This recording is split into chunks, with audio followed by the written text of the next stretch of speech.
Hello guys, आप सभी का स्वागत है हमारे यूट्यूब चैनल ऐसे टीचर अकेडमी पर। मैं आपको पढ़ाने वाला हूँ थोड़ी सी सीडीपी।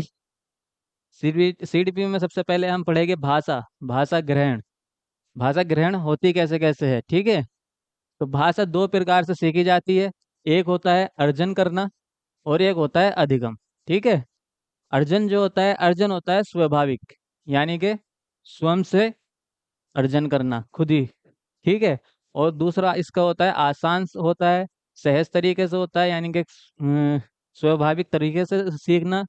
अनौपचारिक होता है, यानी कि इसमें कोई फॉर्मेलिटी नहीं होती, ये ऐसे ही अपने वातावरण से सीखा जाता है, ठीक है। माता पिता से सीखा जाता है, यानी कि माता पिता को देखकर सुनकर उनकी भाषा देखकर, जो भी माता पिता की मातृभाषा होगी वो सीखता है बच्चा, ठीक है। नकल करके सीखता है।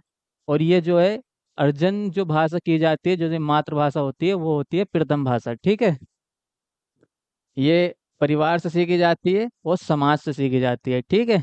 ये होती है अर्जन करना, जो भाषा आप अर्जन करोगे, ठीक। अब आते हैं अधिगम। अधिगम क्या है?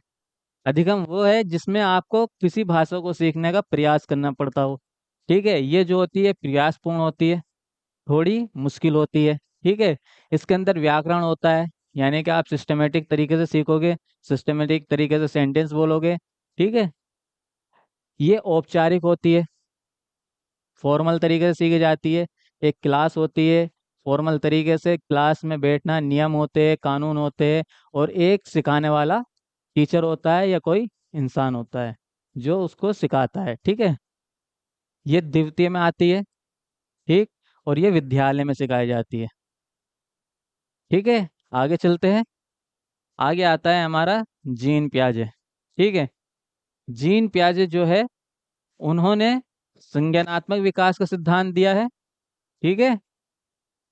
और उनका कहना है पहले संज्ञानात्मक विकास होता है, ठीक, फिर भाषा का विकास होता है, ठीक है।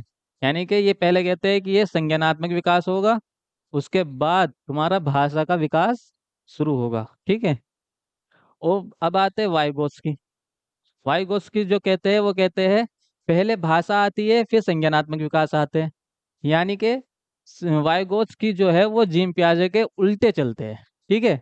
ये दोनों एक दूसरे से अपोजिट है। जीन पियाजे कहते हैं कि संज्ञानात्मक पहले आती है, संज्ञानात्मक विकास पहले होता है, और वाइगोत्स्की कहते हैं कि भाषा पहले आती है, ठीक है, संज्ञानात्मक विकास बाद में होता है, ठीक। अब इसमें देखो, जो वाइगोत्स्की है, वाइगोत्स्की ने किसका सिद्धांत दिया है? सामाजिक सांस्कृतिक का, ठीक है। इन्होंने सामाजिक पर बहुत बल दिया है कि जो बच्चा सीखेगा, जो भी सीखेगा बच्चा, वो समाज से सीखेगा, अपने बड़ों से सीखेगा, जो इस समाज में हो रहा है उसको देखेगा, उसको देख कर करेगा, सीखेगा, ठीक है। यानी कि जो भी सीखेगा वो समाज से सीखेगा, ठीक। ये कहते हैं कि बच्चा समाज से मिलकर सीखता है, वे वयस्कों से सीखता है, यानी कि बड़ों से सीखता है, अपने बड़ों से सीखता है, ठीक है। जो भी समाज में उनके दोस्त होते हैं, माता पिता, सब जो भी टीचर वगैरह जो भी होंगे, जो भी समाज से जुड़ा हुआ है, वो हर किसी से सीखेगा, समाज से ही सीखेगा, समाज के बिना नहीं सीख सकता, ठीक। इसके थोड़े से टेक वर्ड है, देखो। टेक वर्ड क्या होगा? यानी कि सहभागिता, यानी कि ग्रुप, ठीक है। ग्रुप में सीखेगा, यानी कि तीन चार लोगों के बीच में जब चलेगा, रहेगा, खाएगा पिएगा, उनके साथ बोले चालेगा, तभी सीखेगा, ठीक है। और दूसरा कहते हैं पाड़। पाड़ पाड़ मतलब होता है कि किसी चीज को सीखने में जो कठिनाई आती है बच्चों को, जब कोई चीज सीख रहा है वो, उसमें कोई कठिनाई होती है, तो उसमें थोड़ी सी सहायता करना, यानी कि बच्चा सीखेगा तो खुद खुद से ही सीखना है, उसे जो भी करना है खुद से ही करेगा, लेकिन जहां वो अटकेगा वहां पर उसको थोड़ी सी सहायता दी जाएगी, सिर्फ मिनिमम, ज्यादा नहीं, थोड़ी सी। तो उसको कहते हैं पाड़। मचान भी इसकी कहते हैं और ढांचा भी इसी को कहते हैं। इंग्लिश में कहते हैं इसको स्कैफोल्डिंग, ठीक। दूसरा आता है समाज। आपके प्रश्न में जहां भी समाज के ऊपर बात होती हो, यानी कि तुम्हारा जो भी प्रश्न आता है उस प्रश्न में जो भी बात अगर समाज की आ गई तो समझो वाइगोत्स्की का सिद्धांत के बारे में बात हो रही है। ठीक है। तीसरा आता है सांस्कृतिक। तो, तो यही था हमारा आज का टॉपिक। यहीं पर आपकी वीडियो होती है समाप्त। Tata bye bye, take care. अगली वीडियो में मिलते हैं। देखते हैं कैसी बनती है, कैसी बनी है।